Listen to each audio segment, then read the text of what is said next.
Welcome to Efrat. Efrat is the largest community, town, settlement in the Gush Etzion area of the Judean Hills. And it's still building up, as you can see. Over 10,000 residents. And the newest community that will be built, just approved, is the Eitam Hill. And we're going to go out and see it now. The Eitam Hill, what's going to be built with another 7,500 units to be built.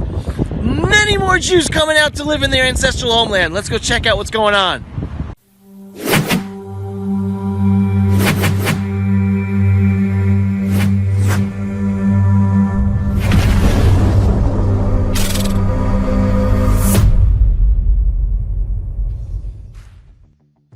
Alright, welcome everyone to the Judean Roundtable. We are here today in Givat Eitam with a good bunch of people. Gedaliah. Howdy. Gedaliah Blum. Eliyashiv, Yaakov Lerner, Ben Goldstein. We are in the house. We got some of our regulars here. And we got some people that are going to be connecting us to this place, to this hill, this newest hill that's going to be built up for the Jewish people here in the Judean Hills. And it actually started before Ari, but Eliyashiv came in to really push this forward after our friend Ari Fuld was murdered. We're all here we're all connected to the Gush. Some of us are connected to one another, whether living in Efrat or military service or training together in different programs for soldiers, for youth, for tourists, and we're all connected to Ari as well. When Ari was murdered right away, I went to the Kotel and did a video announcing his unfortunate murder to the world, and Eliyashiv saw that video, heard about what happened to Ari, and he decided he was going to do something. So, Eliyashiv, what does Ari's murder, the person who we knew and loved, and who you were connected to as well for this hill, what does his murder have to do with you being here today with Yaakov and the rest of your guys on this barren hill in the Judean Hills? 1 week before the murder of Ari Fuld, I was sitting with him and we was talking about this mission, and we was talking about this mission. We was talking about another project that we was doing together, that to take teenagers that it's tight for them in a little in the regular systems. So we was working with teenagers that don't make it in high school and trying to come up with programs for them. Something like that. So we was Yaakov and me working with teenagers like that a few years, and also Ari was sending to us students, and we was sending to Ari, and we was working with teenagers like that a lot. And we was talking about that the Eitam can be the perfect solution that to build a farm that protecting the land of Eretz Israel with education farm to teach youth to love Eretz Israel and Avat Haaretz and to protect the land. So we thought that it's combined right together. Week after that, Ari was killed in a terror attack in Somet Agush, and we felt that this is a moment that we have to have a Tzioni answer, a Zionist answer, response after this situation. From Abraham Avinu until now, every generation, people trying to kill us, to kill Am Yisrael. It doesn't matter where in the world, they're trying to kill us. And from Abraham Avinu, another war happening all the time, trying to throw us out from Eretz Israel. Sometimes in the history we have a point that it's feeling that it's coming together. But so if we're going one step back with the one war, we need to go one step forward in the other war. And this is what we felt here, that we need to do some answer. And after the Pigua, I saw your video in the Kotel, and then I understand we have to have an answer. I was talking with the municipality of Efrat, and they say, yeah, let's go, let's do this step. I talk with the army, with the JNF, the municipality of Efrat work very hard to get some issuing permissions to start this project, and very fast, 24 hours after the pigua, After the terror attack. after the terror attack, we came here. We came here with nothing, only a few friends, my family, my wife, 2 children, few friends, and a truck, a bread delivery truck. Yeah, one guy. Yeah, and that's it. We came here. It was Erev Yom Kippur. We was here Yom Kippur in the field, and from then until now, we're here. And people have to understand, we're sitting in a bus. This isn't a caravan. This isn't a house. This is a bus that, and you're going to go into this, you or Yaakov will talk about all the volunteers that are coming here and helping you out, that some volunteer came with his workers and took this bus, this shell of a bus, and made it into a place where you guys are living, and you're able to be every day. You know, I'm kind of blown away by this, not the story that you were telling about how it all started, but that how he knew Ari and that they were involved in a project that I've never even heard of. And it's so funny because every single person that I meet that is connected with Ari was always involved with something with him, and he was so tzanui, he never talked about it, he never boasts about all the things that he was doing. So it just blows my mind. You know, usually you hear stories about people, like, great, and then they fade away. These stories just keep coming, and they keep coming, and they keep coming. No? Do you hear the same thing? Yeah, sure. Yeah, I told this one reporter about Ari is that at his shiva, I said to his brother, I said, I used to think that before he died, I used to think we were really great friends. But I'm like, I'm just like one in a million. Like, yeah, we talk every week. He talked to 1,000 people every single week. He called on the phone every single week. Yeah. So it's great to hear that you guys were connected and that this triggered your resolve to take action. Because, that's what Ari was about. He's about taking action. So one other thing I want to say about the Eitam, and then if Yaakov will tell us what he's doing here, we're talking about a new hill to be built up, right? And Eliyashiv knows this better than everyone. This was supposed to be the original hill for Efrat, right? It's not a new hill of Efrat. This is the first hill that was supposed to be built. For whatever reasons, it wasn't, and then legal problems that the left and it took on. But finally, we're coming to finally build it. So it's not so new. It's actually an old hill that we're coming back to build. So Yaakov, what are you involved in up here?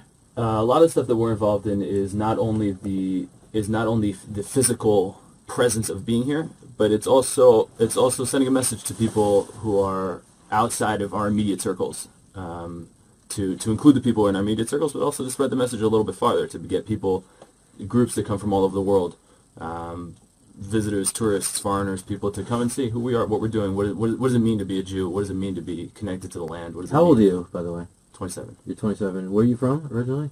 Providence, Rhode Island. Providence, Rhode Island. And you've been in Israel for how long? 10 years. I came after high school. I finished high school. I came here to Yeshiva. I joined the army. Made Aliyah. Now I live in a family. Amen, brother. Amen. It's interesting because I don't know if you actually could see this, but I think that a big part of you two. How old are you? 28. 28, 27 years old. No, listen, these are guys that are full energy, they're full of, enthusiasm, and there's so many people out there in the world who are the same age who aren't living up to their potential of what they could actually do and change the world. And I think that, you're bringing people to show the land, but for me, my inspiration isn't the land, because for me, I'm living the land. My kids are growing with the land. Maybe it's special to me, but it's not. What's special to me is that knowing that as old people like us, right? Like us. That I'm actually the youngest. How old are you? I'm 40. Hey, we're old. But the thing is, though, is that what's really inspiring coming here is seeing that you guys are just like, let's just do this. Let's just do what needs to be done. And Ben, that's what I get from you all the time. Just get things done. What's amazing about these guys also, this isn't their first go-around. This isn't their first time all of a sudden conquering a hill for the sake of Zion. I've known Eliyashiv for many years. And I know Eliyashiv has been involved and he currently is involved in so many different types of projects that include and involve settling the land of Israel. Taking, for instance, what was an Arab garbage dump after the 3 boys were murdered at the Tzomat HaGush area and turning that into a flourishing place where bar mitzvahs and weddings and Brit Milah and Torah studies and Krav Maga sessions. It's really the story of Israel. It's taking something that's barren, a wilderness that's filled with swamp and mosquitoes, whether it was in 48 or in 1848 or in 1448 or in 2019, we still have pioneers, like you're saying, that are out here conquering the land of Israel for Israel, simply so we can live in peace in the land of Israel and enjoy what's ours. These are modern-day Maccabees, modern-day heroes. And I'm honored to always be able to be near them and help them.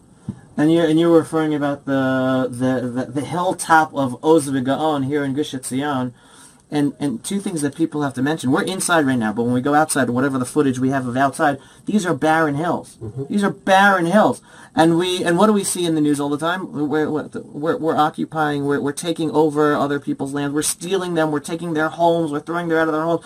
No, these are barren hills. We are resettling across our country. And I know when I speak to groups at Oz v'Gaon, I told them about the three boys, and I told them about Ari. And then I say, but we live here. And 10 years ago, there was only a fraction of the people who are living here, only a fraction of the tourists. 5 years later, there were much more. Today, there's much more. Another 10 years. This is going to be a metropolis. Mm-hmm. This is going to be a metropolis. And that's how we overcome all the terror that we go through. It's not letting us take it. How far are you from Yerushalayim, from Jerusalem, our capital? How far are you right now? If you had to draw a straight line to Jerusalem, how far are we? 6 kilometers. 6 kilometers. 3 miles. We run that with our rifles just to keep ourselves healthy. That's how close we are to the capital. Well, you do. You see it right here. I'm trying to include you. Just say yes. But then again, we're going to show you, you're going to see this in the video, we're super close to Bethlehem, the birthplace of King David. Now, there's a lot of unsavory people in Bethlehem who don't necessarily like the fact that you're on this hill. They'd like to see every way, shape, and form for you to be physically and forcibly removed from this hilltop so it can lay barren again, because that's what the enemy of Israel wants. So how are you fighting? You mentioned war. I don't want people to think that we're out here fighting a physical war waiting for the enemy to come. It's a different type of war. It's more of a battle, and it's a constant struggle between good and evil. So how do you tell people that say that you're squatting on Arab land? Because there's Arab villages surrounding us. Bethlehem is right here. To me, it looks like Arab land up here. How do you answer that question? Either of you. It doesn't matter who answers that. It's very simple. If Arabs or our neighbors, doesn't matter if they're Arabs or Notzrim, Christians, have a house, have a land, we're not dealing with that. Our idea is to keep our Jewish-owned land ours. Listen, we was here, all of us we're fourth generation in Israel. All our parents was in the Galut. 2,000 years was in the Galut.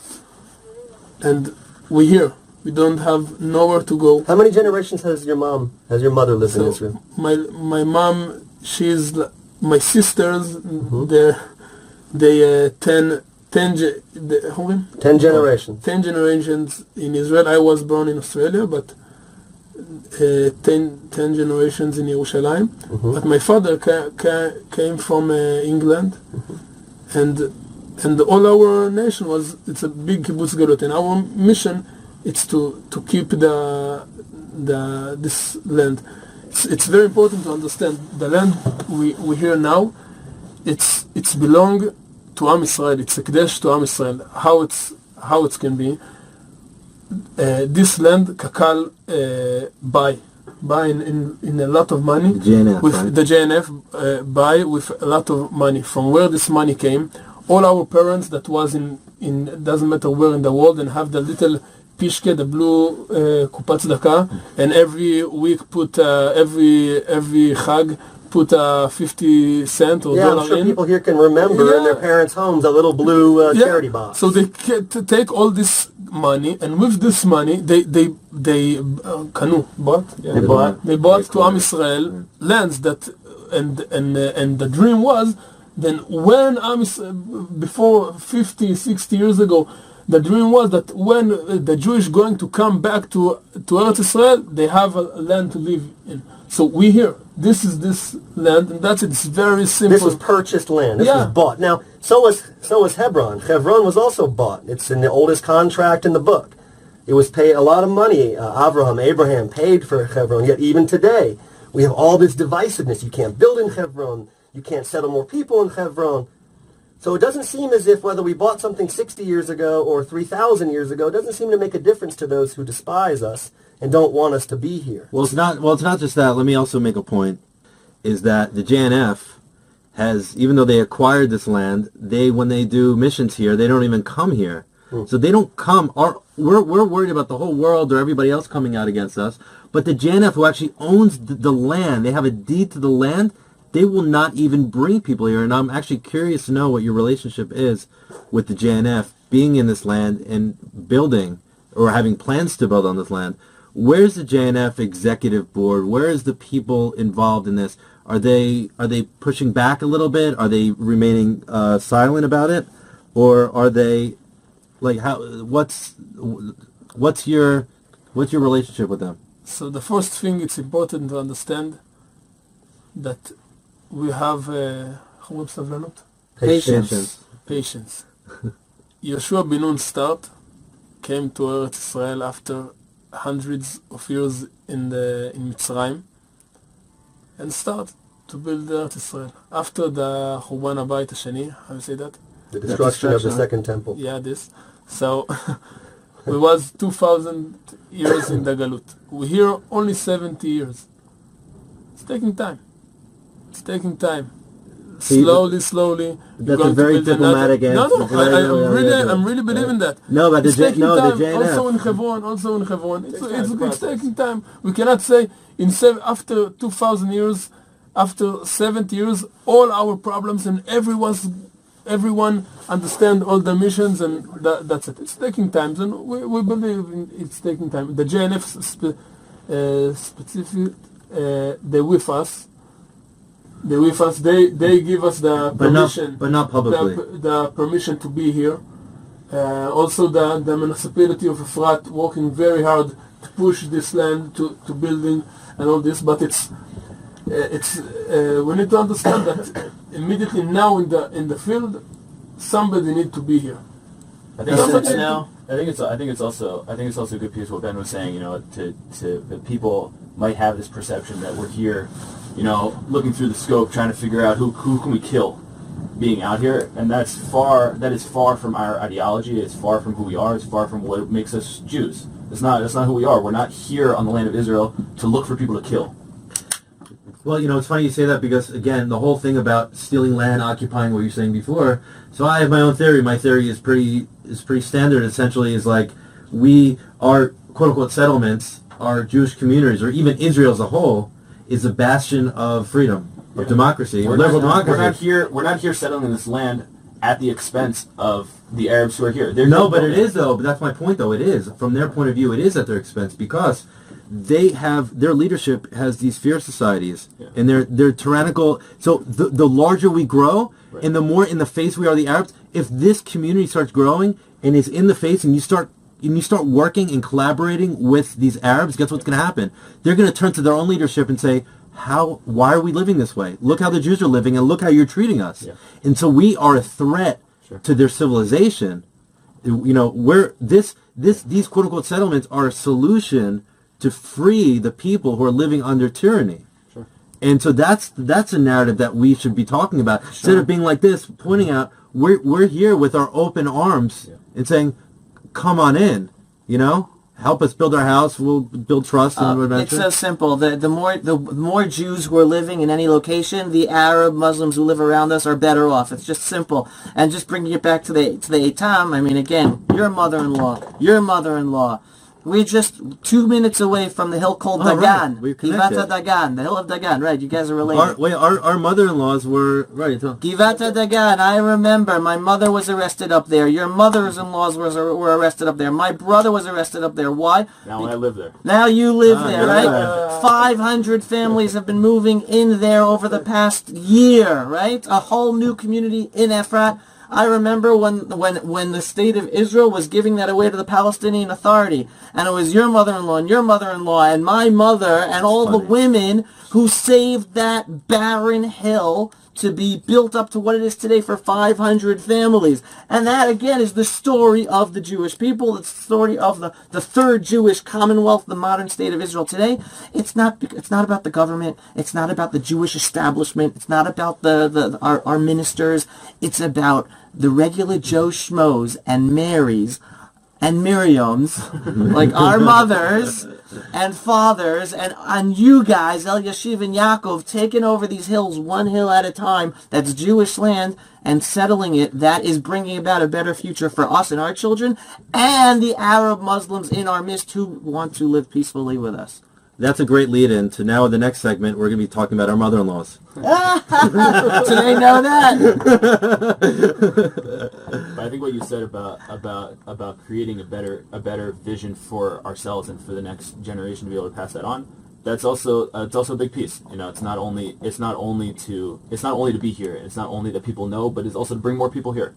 It's also to have more groups come in. It's also to plant more trees. It's also to have more kids that we have who are kids who are they're a little disengaged and not quite finding themselves in whatever formal fundamental pieces that exist, and they're looking for something else. Bring them out here. Show them what it means. Show them what it means to be a Jew. Show them what it means to be connected to the land of Israel. We have tourists come in, bar mitzvahs and seminaries and yeshiva students and Christian, not even Jewish. It doesn't matter. But to show them who are we? Who are we? What does it mean to work hard? What does it mean to get dirty? What does it mean to plant a tree? What does it mean to be connected to the land?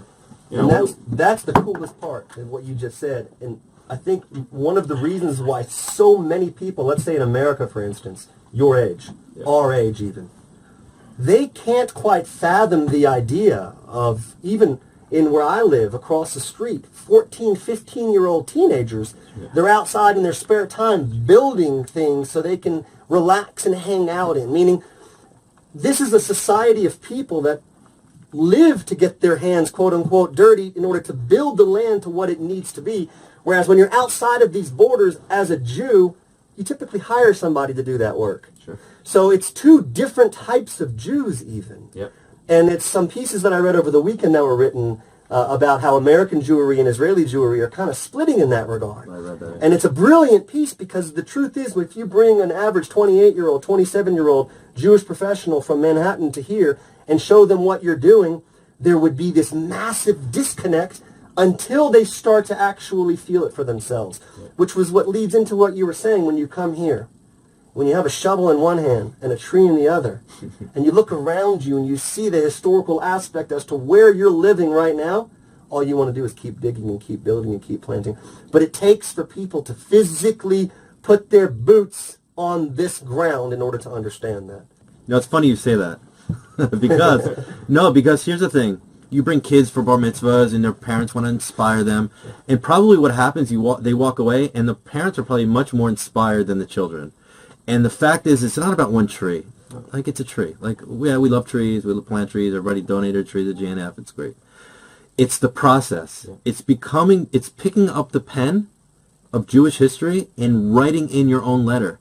Your own letter. Sure. So when you go in the next generation, say, I was part of this story. Yeah. And the article that you were referring to about the disconnect between the Jewish communities, between Israel and the rest of the world, specifically America, is they're not part of the story anymore. 80%, they say 80% They've of themselves out of the story. No, they haven't written themselves out. They haven't written themselves in. There's a difference. They haven't done. There are some people. There are those who have not written themselves in, and there are those who are writing themselves out. But most, I would say, the loud minority of people are writing themselves out. The people who are part of the Jewish groups on campus for BDS and Palestine, they're taking Jewish blood and they're writing their own anti-BDS, anti-Israel notes with Jewish blood. We're talking about the people who we spoke about this last week with the majority with no voice. People are just apathetic. They just don't know. Yeah. Empathetic. No, apathetic. Apathetic. They just don't know, or they don't care. Yeah. So we need to be able to bring them to a place and show them somebody who's carrying a really big pen. Yeah. You're carrying a really big pen, and you're writing a lot of letters, both of you. I think what's good is that it's not only me, which is also, I think, a very powerful piece. That a lot of the times when groups come in here, it's not only me that talks to them, it's not only Eliyashiv that talks to them. We got the kids, we got the 16-year-old kid who's out here because he doesn't quite fit in school, and he's here twice a week, and he takes the group around, and they're like, "What are you doing here?" And he's like, I need a little bit more in my life other than just school and basketball, and I'm out here, and we're building a greenhouse here, and we're planting stuff. So they don't only get that from us, that we're already full of this passion. They get it from the kids who are here, who, it's all... They themselves are getting purpose. It's awesome. It's a big fulfillment center. And just to connect with other kids, like, my kids are in school all the time. Exactly. Right? So my kids are in school, but they're so not here every day or twice a week, but even in the schooling system here in Israel, whether once a year or twice a year, they take the kids out to work the land. Now even more so. Now even more, whether it's planting or whether it's gardening, right? Absolutely. There are communities up north in the Galil, and it's not even Judean Samaria or in the Negev, that need assistance, whether in protecting or staying up at night and helping the plant or helping to put up fences and stuff. So you get the kids, when you're living in our homeland, they have an active role in helping strengthen our hold on the homeland. It doesn't happen when you're not here. We were in the Gaza border a few weeks ago, right? And we were speaking to people that we probably wouldn't be sitting at the same political table, right? Liberal, feminist, kibbutznikim, right? But they had the same. They could be sitting here and having the same exact conversation with us, because they say, Tel Aviv, they have their shopping malls. We have our peanut farms. This is where our kids play. This is where they know. This is where they grow. And you know what's going on over there? Tel Aviv, people are leaving. It's expensive. There's no connection. A lot of people I know that it's fun to live there, and then they leave.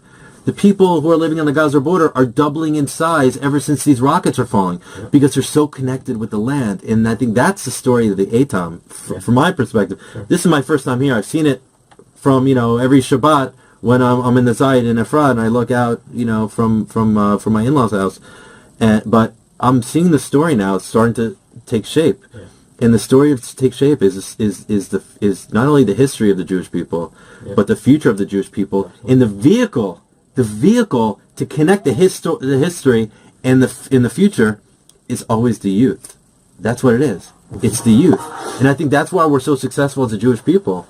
Is that we instill this into our people, into our kids. It's the chain, generational chain, and it's about growth. Mm-hmm. That's what it is. It's about positivity in life and growth, and it's not about wallowing in our sadness and how much pain we've gone through. It's what we talked about. It's taking all of that and taking. It's interesting. You learn how to take that energy, whether it's positive or negative energy, and then basically negative energy. And then you just burst forth and push it into something positive. Yeah. And I think that is also, like we keep saying, that builds along the storyline of Israel itself, is even our holidays.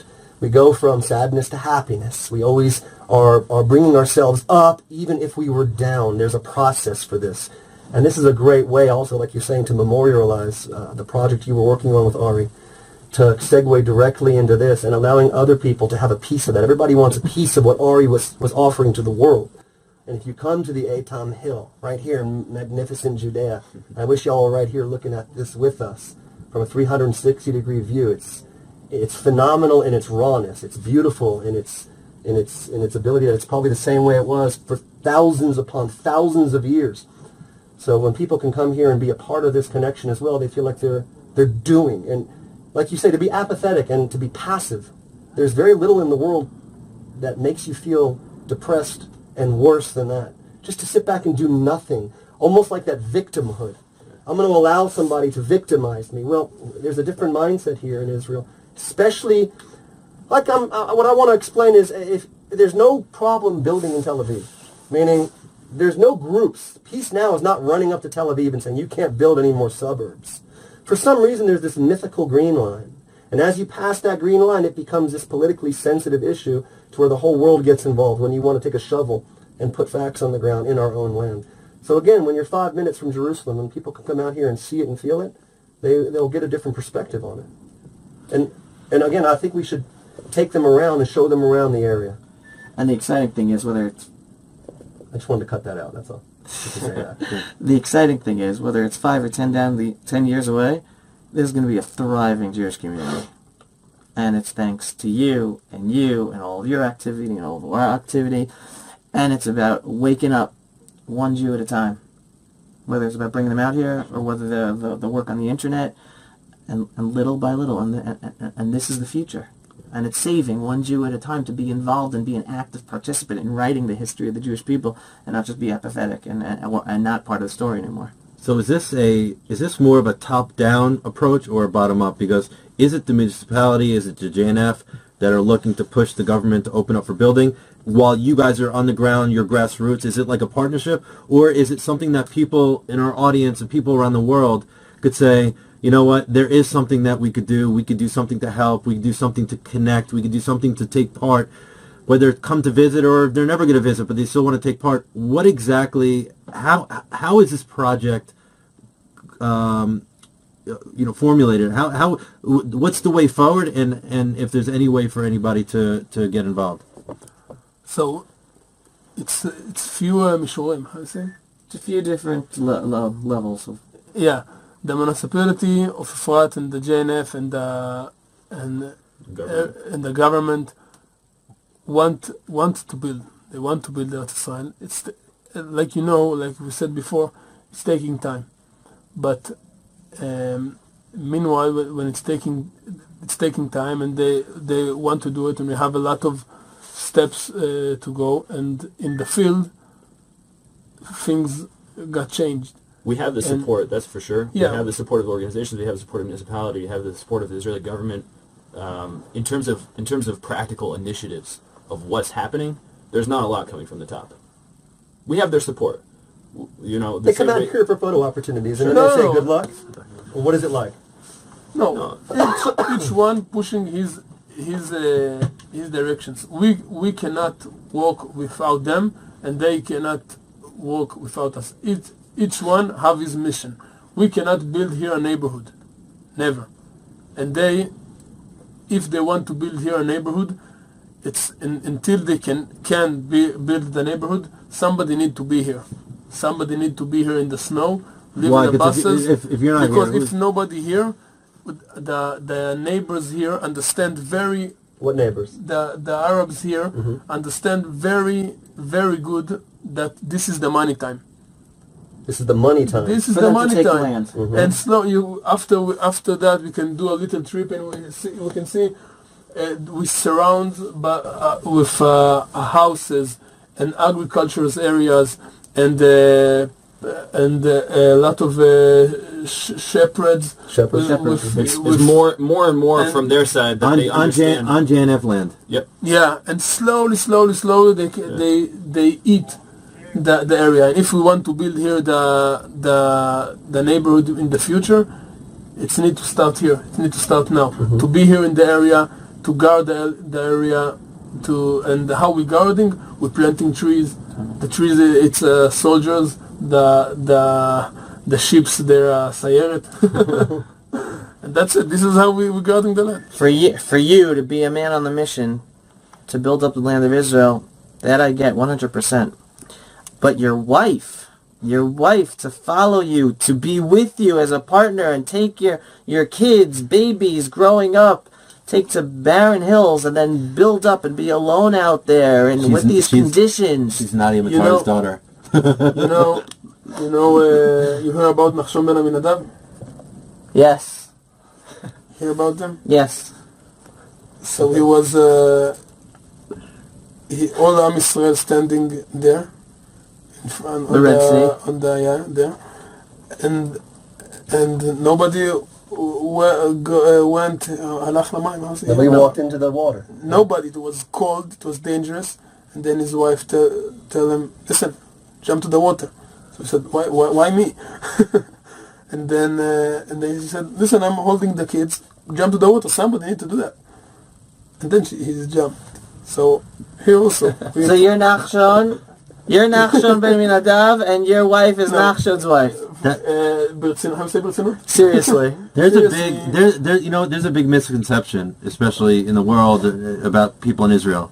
They look at the men as being the most extreme, the most strong, and then right? First of all, everybody knows you can't do anything without your wife's permission. Number one, but number two, if you want to stay married. If you want to stay married, it's not about permission. And if it's about that. Me and my wife, we married from Gil Esrim, how to say? 20 years old. You were young. Yeah, and we're very good partners. And we're working together. We see the missions. We understand what we need to do. And we're jumping to the water together. But it's also important to concretize, to people realize this isn't something that's typically just happens out of nowhere. It does happen with some of us. But again, you come from a chain, and she comes from a chain of people who see the importance of passing along this historical, national, religious pride in who we are. It's instilled in your children, you mentioned it. That's vital to keep that responsibility, that torch, passed along from generation to generation in order to maintain that sense of pride.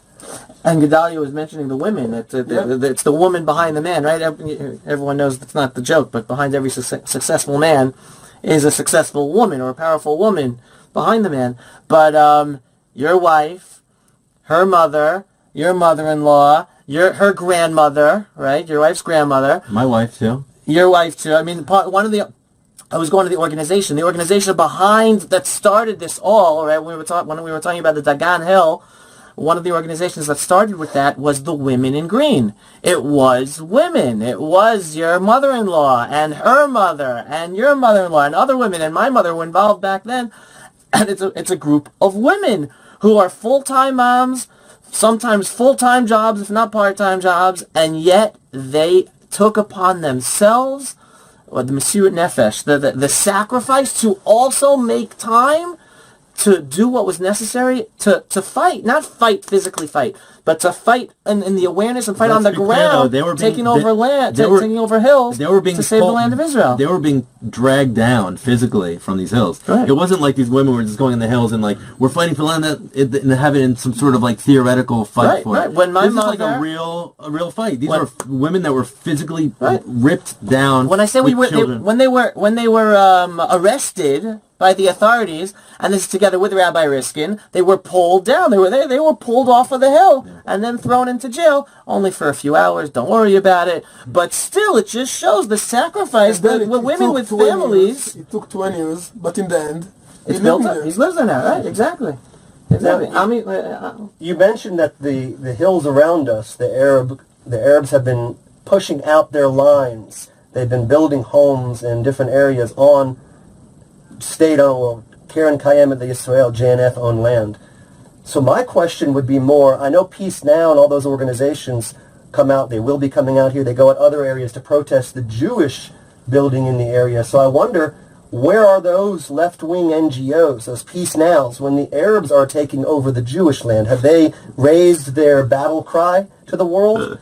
Are they trying to stop the Arab encroachment on Jewish-owned land? I saw here a few weeks ago one Arab family that not living in this area at all. They was coming here and with 2 trucks full of equipment to build the house, like beton and all this. You're not even from the area. Yeah, no, they from the Daron. Mm-hmm, from the south. And they start to build and build. After 2 weeks, I went there. I talked with the father, and I asked him, like, it's a Dmut Medina. State-owned land. Yeah. Why are you building here? So he looked at me. Why not? Right, why not? And here's something, a segue to that, which is interesting. Out where I live, not too across the street, there was an Arab shepherd last week who was encroaching, coming real close to our community. And for security reasons, we have to make sure who's coming close, who's not. So we went to ask him, why are you coming this close? Can't you put your sheep in that area of the land that more belongs to you guys? And we had somebody from the local council here, the Minhal, and he was standing right next to the security guy. And when the Arab found out that this guy was working with the local council that's involved in land for this area, for dividing the land up, he turned to him in Arabic and he said, wait a second, I thought you guys worked for us. Literally, the Arab shepherd turned to the Israeli guy who works with giving the land permits. He looked at him in Arabic and he said, I thought y'all worked for us. So there's this huge misconception in the world where people think that all of Israel is out to take over this land and build it up, where in reality a lot of Israel that we're seeing, or maybe it's the vocal minority, but it's a very powerful, well-funded minority that's global, that will come onto this land and decry and denounce your desire to build it while the Arab neighbors around us have been stealing this land for many, many moons. Yeah, listen, the European Union is putting tens, if not hundreds of millions of dollars into funding the Arab activity to take over Jewish lands across. We passed a few signs on the way in. Right, you see them all. You see them all over the place. Or even, and they're always complaining about Israel doing illegal things. It's totally illegal what the European Union is doing. They're on signed documents with Israel in terms of the Oslo peace process, whatever. They are actually going against Israel and funding all this illegal activity. Well, because it comes down to and that's allowed. You know what? It comes down to this point. The point is, and you guys made the point beforehand, that you guys were here on this land to make sure that you're securing it, Jewish-owned land, that you're securing it for Jews to live in, right? Yeah. The Arab building is not to secure it for Arabs; it's to secure it so Jews can't move there. Yeah. So we're actually it's the same. It looks like the same action, but it's not. It's the intention of it. We're looking to keep something. It's like two little children fighting, right? It's like one kid is putting a wall up to protect his stuff, and the other person is they're moving their arms further and further in order to just make sure that there's more room for them, and which is also indicative of who is going to actually succeed in the end. Of course, they're losers. It's right. It's the one who's doing it for the right reasons, as long as we have the will. And part of what we're doing is trying to make sure the Jewish people have the will. As long as we have the will, we will win out in the end. But even because the we're coming word for the right we're reason. using, you see, the people watching this in America, let's say, in the United States of America, when they hear us say Jewish land and Arab land, there's no concept of a religion owning a land in America. Meaning, this is American land. There's eminent domain. The government can come in and take it and build a highway in my backyard. There are reservations for the Native Americans. But there's no concept, and this is where they're getting a lot of their ammunition from. Look, there's apartheid just in the way we're speaking, not to mention the roads we build where there's a wall physically separating traffic between Jews and Arabs. This isn't Jewish land versus Arab land. This is the land of Israel that was given to the Jewish nation as an inheritance for eternity, versus a group of interlopers who have moved here throughout the generations in order to cause trouble, to reap the benefits and rewards of living next to the Jewish state, and of course murder us at every chance they possibly can, because that's what they're programmed to do. Right. And take the land. So it's important to separate the idea. We're not talking about this parcel is Jewish land. Every single inch from the north to the south, to the west to the east is Israel, including much of Jordan and Lebanon, Syria. So we're not trying to separate ourselves in that regard. We're trying to incorporate all of Israel back into where Israel should be. I think we should. Yeah, before we wrap it up, just a quick question. Did you guys coordinate your shoes? This was brought to you by Loa. That's where they are on that side. It's very important to So me to say, embarrassing, guys. You guys showed up in the same place wearing the same shoes. We all have, the same clothes because we're all, Because these guys are working out in the field all day. You're the one who buys them and passes them out there. That happens too. Didn't happen this time, but that does happen. it's important to me to say something. Before, a few years ago, Ben and I was training a lot together, Krav Maga and combat. And I remember very, very good one thing that he said, and I say that a lot to groups.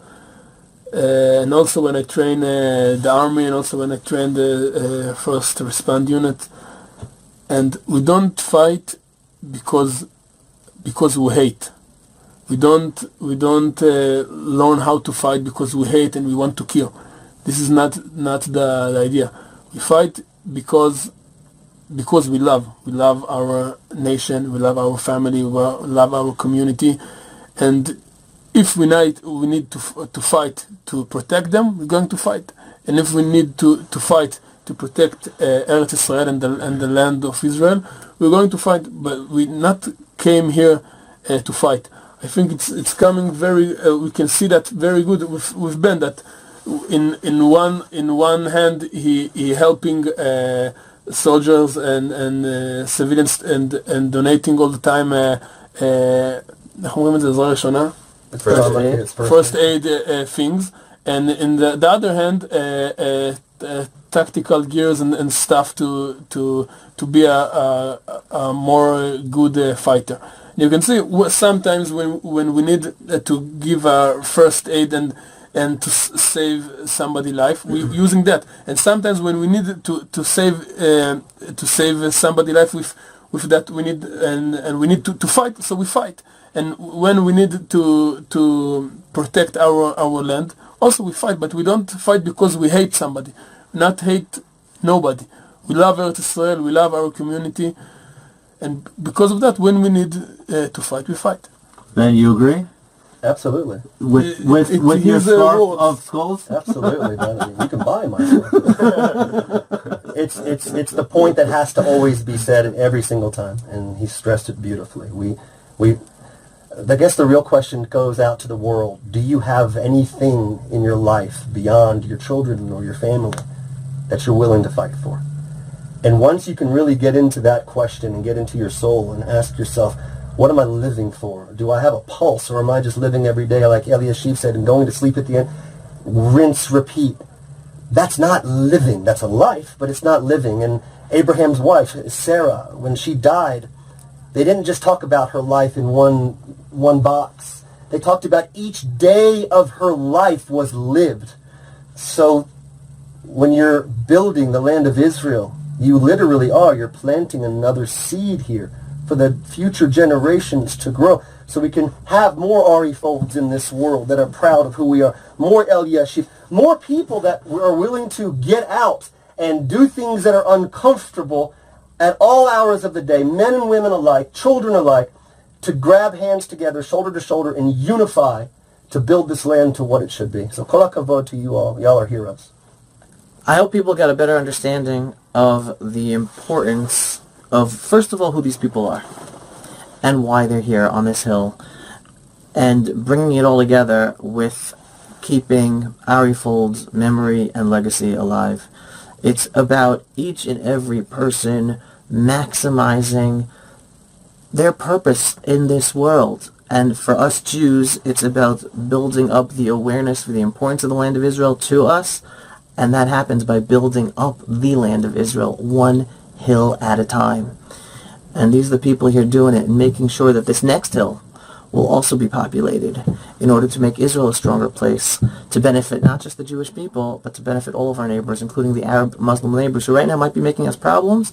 But the stronger Israel is, the more Jews who are living on each and every one of these hills, the more people are educated to feel connected to this hill just by planting a tree, the better everyone is going to be afterwards. So thank you very much. And guys, come out here. Come out here. Come here, Eliyashiv. Come out here with Yaakov. Come out here with Ben. We'll add any links or contact information how people could get connected on our page. All right.